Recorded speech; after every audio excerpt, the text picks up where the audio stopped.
Hello students, this is Shaheen and in this particular lecture video we are going to discuss BCom BA program first semester economics paper 4 principle of economics and principle of microeconomics study material first है ये। इसमें हम लोग BCom BA programme दोनों के ही जो lectures हैं वो डिस्कस कर रहे हैं। दो पार्ट हम ऑलरेडी कवर कर चुके हैं, that is problem of scarcity and choice and demand and supply.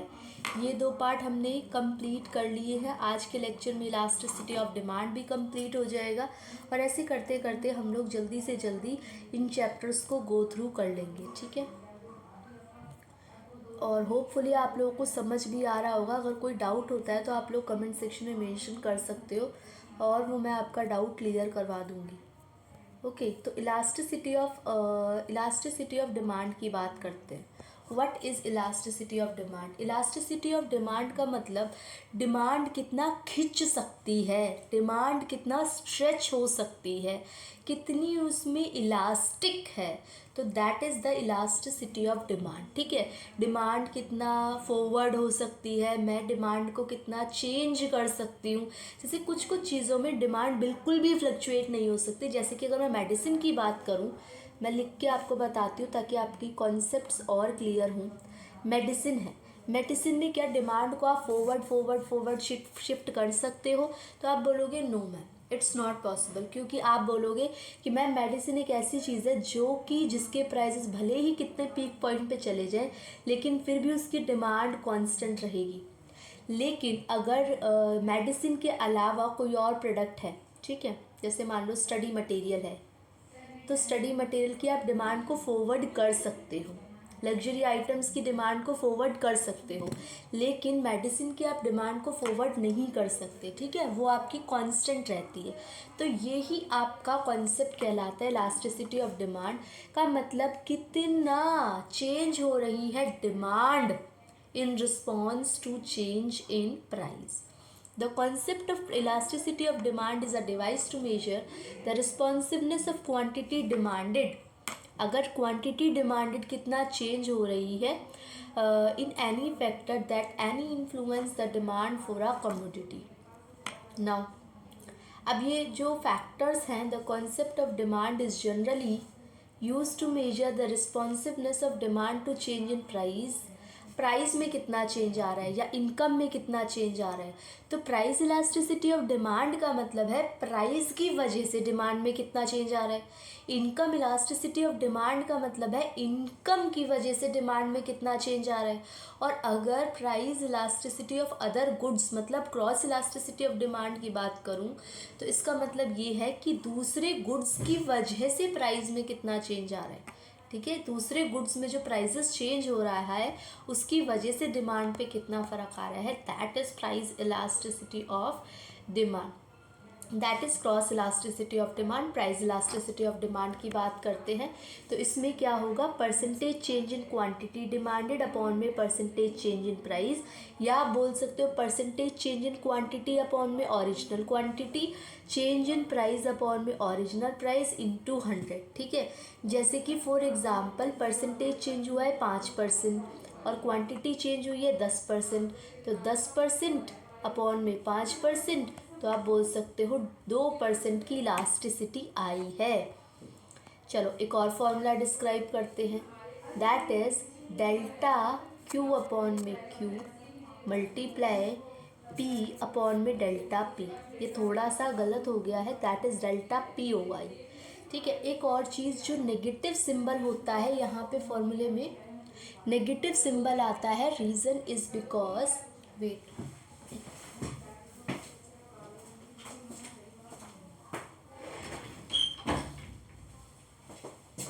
Negative symbol क्यों आता है, रीज़न इज़ कि यहाँ पे जो आपका रिलेशन दे रखा है that is the relation of price and quantity demanded.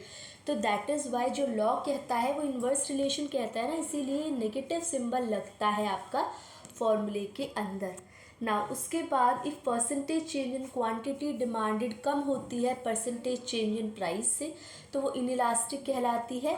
और अगर देखो यहाँ पे 5 कंडीशन है, if the extreme case when there is no change in quantity demanded, कोई चेंज आ ही नहीं रहा, तो परफेक्टली इनइलास्टिक है, कोई चेंज आ ही नहीं रहा। उसके बाद अगर इनफाइनाइट चेंज आ रहा है तो परफेक्टली इलास्टिक है। अगर परसेंटेज क्वांटिटी डिमांडेड और परसेंटेज जो आपका प्राइस चेंज है वो दोनों सेम है तो रेक्टेंगुलर हाइपरबोला बनता है। Percentage change in quantity demanded ज़्यादा होती है तो वो इलास्टिक है, और अगर कम होती है तो वो क्या है, इन इलास्टिक। अब ये आ गए कुछ टर्म्स, जैसे यहाँ पे आप देख रहे हो प्राइस चेंज हो रहा है लेकिन क्वांटिटी डिमांडेड चेंज नहीं हो रही, ये मेडिसिन वाला केस मान लो, ये स्टडी वाला केस मान लो। आप कहते हो कल पढ़ूंगा, फिर उसके बाद कल पढ़ूंगा, आगे आगे आगे आगे। फिर ये रेक्टेंगुलर हाइपरबोला हो गया जहाँ पे दोनों सेम चेंज हो रही है। यहाँ पे आप देख रहे हो प्राइस इतना ज़्यादा चेंज नहीं हो रहा, क्वांटिटी ज़्यादा चेंज हो रही है, और यहाँ पे प्राइस ज़्यादा चेंज हो रहा है, क्वांटिटी इतनी चेंज नहीं हो रही। तो इनके अलग अलग नाम आपने पढ़ लिए। अब हमें प्रॉब्लम कहाँ, दिक्कत कहाँ देखनी पड़ती है मेज़रमेंट में। When we think of measuring elasticity of demand, जो पहला मेथड होता है वो तो होता है रिस्पॉन्सिवनेस। एक तो हमने परसेंटेज नंबर की टर्म्स में कैलकुलेट कर लिए, ठीक है। For example due to a 1 rupee fall, 1 रुपये के गिरने की वजह से क्वांटिटी डिमांडेड 1000 क्विंटल बढ़ गई, तो ये आपका एक एग्जाम्पल है। और अगर आप एक तो डायग्राम के थ्रू रिप्रेजेंट कर सकते हो, एक परसेंटेज के थ्रू दिखा सकते हो, ठीक है। तो ये इसके अंदर है। मेथड ऑफ मेजरमेंट सबसे पहले है the total outlay method. Total outlay method क्या कहता है, according to the total outlay method measure of, instead of comparing the percentage change in quantity demanded with percentage change in price, हम total outlay को multiply कर देते हैं। जैसे कि Q1 P1 जो चेंज आ रहा है, जो आपका चेंज होने के बाद हुआ Q1, मान लो पहले था आपकी प्राइस थी 1, प्राइस हो गई 2, पहले क्वांटिटी डिमांडेड 5 करते थे, अब करते हैं 3, तो ये Q1 P1 is the new price and the new quantity, तो 2 into 3। और अगर Q0 P0 क्वांटिटी और प्राइस, तो ये हो गया 1 into 5, तो ये हो गया 6 और ये हो गया 5। तो क्या बोल रखा है 6 into 5। इस केस के अंदर ये देखते हैं कि आपका आंसर क्या आ रहा है, 0 आ रहा है, 1 आ रहा है, 1 से ज़्यादा आ रहा है, 1 के इक्वल आ रहा है, ठीक है। तो आप देख सकते हो कि 1 आ रहा है ना यहाँ पे। तो आप यहाँ पे कंपेयर करोगे, अगर 1 ही है तो आप बोलोगे यूनिटरी इलास्टिक है, अगर यहाँ पे ज़्यादा है कम है तो अलग अलग आपका इनइलास्टिक आ सकता है, इलास्टिक आ सकता है। देखो समझना, जैसे कि यहाँ पे 9 रुपीज़ प्राइस था, क्वांटिटी डिमांडेड 13 थी आउटले। अब इसके बाद चेंजेस आने शुरू हुए, जब 8 रुपये प्राइस हो गया तो अब आपकी क्वांटिटी डिमांडेड बढ़ गई ये, तो अब ये 1 रुपये से ज़्यादा हो गया। मल्टीप्लाई करके देखेंगे, इनको मल्टीप्लाई कर लो, इनको कर लो, जैसे कि ये बताया गया। अब ये 117 से ज़्यादा हो गया ना, तो 1 से ज़्यादा है। अब यहाँ पे इसके साथ कंपेयर करेंगे 120 के साथ, 120 के साथ 6 into 20, मतलब अब 20 को कंपेयर करोगे तो यहाँ पे इक्वल टू 1 है, कोई डिफरेंस नहीं है। और यहाँ पे अगर आप कंपेयर करोगे तो कम है, तो आप ये 3 कंडीशन है, ग्रेटर देन 1, लेस देन 1 और इक्वल टू 1, 3 कंडीशन आपको मैंने समझा दी। Now graphical method is point elasticity, जहाँ पे आप ग्राफ्स के थ्रू रिप्रेजेंट करोगे, है ना, परसेंटेज चेंज निकाल के आप ग्राफ के थ्रू प्लॉट करोगे। आर्क इलास्टिसिटी मतलब आप ये देखोगे कि कितना चेंज आ रहा है, ठीक है, ये arc elasticity. Concept of arc elasticity कैसे निकलेगी, arc elasticity of demand is equals to delta Q upon में डेल्टा पी है ये बच्चों, इंटू पी बाई क्यू।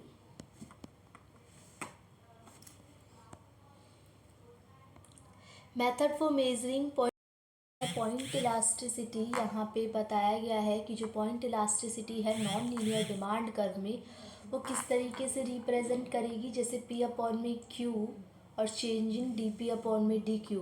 तो यहाँ पे फ्रैक्शन पी आर अपॉन में P T, P R upon में पी टी, मतलब डिमांड कर्व जहाँ पे टच हो रहा होगा उससे नीचे वाली वैल्यू, उससे ऊपर वाली वैल्यू, वो पॉइंट इलास्टिसिटी के अंदर आएगी। Now factors defect determining elasticity of demand for different goods, कौन कौन से गुड्स से इलास्टिसिटी ऑफ डिमांड पे फ़र्क पड़ता है। अवेलेबिलिटी ऑफ क्लोज सब्सटीट्यूट, ध्यान से समझना।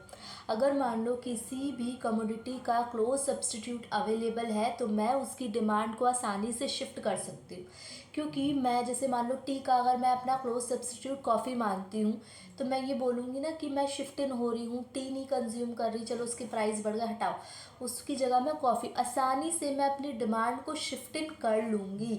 तो अगर मुझे आसानी से क्लोज सब्सटीट्यूट अवेलेबल हो रहे हैं, मिल रहे हैं, तो मैं अपनी डिमांड को इलास्टिक करूँगी।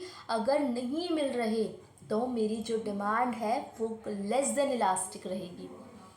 Character of the commodity, commodity किस टाइप की क्वालिटी ज़रूरी है। अगर वो एक नेसेसिटी है, एक नेसेसरी है, तो कैसे बोलेंगे कि ये जो कमोडिटी है तो वो वहाँ पे डिमांड नेसेसिटी की है तो उसकी डिमांड आप इनइलास्टिक रखोगे। लेकिन अगर नेसेसिटी नहीं है, कोई लग्जरी गुड्स है, तो आप उसकी डिमांड को शिफ्ट इन भी कर सकते हो। लेवल ऑफ प्राइस, अगर प्राइस बहुत ज़्यादा है तो आप क्या करते हो, जैसे कि मान लो आपने कमोडिटी को सोचा, आपने कहा मैं ये कमोडिटी खरीदूंगी, अब भाई कमोडिटी के प्राइसेस निकले ज़्यादा, तो आप क्या कहोगे कि भाई ऐसा करती हूँ मैं शिफ्ट इन कर देती हूँ, अभी नहीं खरीदूंगी बाद में खरीद लूँगी। आपने डिमांड को शिफ्ट इन कर दिया, लेकिन बहुत ही अगर कम परसेंटेज प्राइस उसमें इंक्लूडेड है, 200 रुपये का है, 300 रुपये का है, 50 रुपये का है, तो आप क्या करोगे, जल्दी से डिमांड को आप क्या कर दोगे, आप ले लोगे। इन इलास्टिक रहेगी लेवल ऑफ प्राइस के अकॉर्डिंगली। ना उसके बाद अगर मैं बात करूँ importance of commodity, consumer budget में अगर बहुत ज़रूरी है तो इलास्टिक, और अगर बहुत ज़रूरी नहीं है तो elastic. The possibility of new customer entering the market, अगर नए नए कस्टमर एंटर कर सकते हैं तो उसकी डिमांड क्या रहेगी, इलास्टिक रहेगी, शिफ्ट इन हो सकता है, ठीक है, मोर कस्टमर है, इलास्टिक रहेगी। लेकिन अगर लेस कस्टमर है तो फिर उसकी डिमांड इनइलास्टिक रहेगी। अगर मैं पोस्टपोन कर सकती हूँ परचेज तो इलास्टिक, अगर मैं पोस्टपोन नहीं कर सकती, नेसेसरी आइटम्स हैं, तो बहुत ज़्यादा इनइलास्टिक रहेगी। अगर ज़्यादा टाइम कंसिडर होता है, period of time under consideration, अगर ज़्यादा टाइम कंसिडर होता है, ठीक है, ज़्यादा टाइम लगता है कमोडिटी को बनने में, तो मैं क्या करूँगी, मैं शिफ्ट इन कर दूँगी अपनी डिमांड कि भाई बहुत टाइम लग रहा है इस कमोडिटी के चक्कर में। तो लेकिन अगर ज़्यादा टाइम कंज्यूम नहीं हो रहा तो आप क्या कहोगे कि हम परचेज़ कर लेते हैं। Plus depend on consumption habit also, अगर किसी चीज़ के लिए मैं एडिक्टेड हूँ तो भले ही उसकी डिमांड, उसके प्राइसेस बढ़ गए घट गए, डिमांड हमेशा उसकी इलास्टिक रहेगी, अदरवाइज डिमांड इलास्टिक रहेगी। Next one is cross elasticity and income elasticity. Cross elasticity का मतलब तो मैंने आपको बताया था, जब रिलेटेड गुड्स में चेंज आए और उस रिलेटेड गुड्स की चेंज की वजह से डिमांड में चेंज आए तो वो क्रॉस इलास्टिसिटी। और इनकम इलास्टिसिटी मतलब परसेंटेज चेंज इन इनकम की वजह से प्राइस डिमांड के अंदर चेंजेस आ रहे हैं। तो method of measuring income elasticity of demand, income elasticity of demand is equals to percentage change in price, percentage change in demand upon percentage change in income consumer. और method of measuring cross elasticity है तो percentage change in price, percentage change in price of related commodities, related products, ठीक है। कुछ important interesting elasticity की theorem समझ लो। अगर आपका ऐसा ग्राफ बनता है तो आप बोलोगे इक्वल टू, अगर आपका इस तरीके से फ्लैटर बनता है तो आप बोलोगे मोर देन वन, अगर आप इस तरीके से जा रहे हो तो इलास्टिक होगी, अगर आप इस तरीके से जा रहे हो तो इनइलास्टिक होगी, और अगर आपका जो कर्व है वो इस तरीके से बन रहा है और फ्लैटर बन रहा है तो आप बोलोगे कि ये लेस देन वन है। Elasticity of at different points along to और मोर पैरेलल लाइंस, तो E is equals to D Q upon में डी पी, वही वाला फॉर्मूला है, चेंज इन क्वांटिटी अपॉन में चेंज इन प्राइस अपॉन में multiply P by Q. फिर उसके बाद इम्पॉर्टेंट क्या है, value of elasticity of downward sloping straight demand curve, मतलब ये तो डाउनवर्ड स्लोप हो रहे हैं और इनके बीच में क्या है, elastic demand curve, flatter. Elasticity of supply same वही है, percentage change in quantity supplied upon में परसेंटेज चेंज इन प्राइस। बाकी जो रिलेशन रहता है यहाँ पे जो आपका ऐड ऑन होगा, जो पॉइंट ऐड ऑन होगा दैट इज़ पॉजिटिव, ठीक है, पॉजिटिव रिलेशन होता है यहाँ पे। और अगर इलास्टिसिटी ऑफ सप्लाई ज़ीरो है तो इनइलास्टिक रहेगा, कुछ भी चेंज नहीं आ रहा। और अगर इन्फिनिटी तक है तो हॉरिजॉन्टल रहेगा, अगर ऐसा है तो क्या रहेगा, वर्टिकल एक्सिस, और अगर ऐसा है तो हॉरिजॉन्टल एक्सिस के टूवर्ड रहेगा। परफेक्टली इनइलास्टिक सप्लाई, जहाँ पे सप्लाई बिल्कुल चेंज नहीं कर सकते, यहाँ पे आप सप्लाई को बार बार शिफ्टिंग कर सकते हो। यहाँ पे इलास्टिक सप्लाई, यहाँ पे इनइलास्टिक सप्लाई, और यहाँ पे यूनिटरी, जहाँ पे इक्वल टू 1 रहता है फिफ्थ वाले सिचुएशन के अंदर। ठीक है, तो that is all about this lecture, जिसके अंदर हम लोगों ने इलास्टिसिटी वाला टॉपिक कवर किया। अब लेसन नंबर 3 के अंदर है कुछ एप्लीकेशन, डिमांड और सप्लाई की, वो डिस्कस करेंगे नेक्स्ट लेक्चर वीडियो में। तब तक आप लोग चैनल को सब्सक्राइब करो, शेयर करो video as more as possible, ठीक है, और लाइक करो वीडियो को। बाकी आप लोगों से नेक्स्ट लेक्चर वीडियो मिलते हैं। Thank you for watching and be happy students.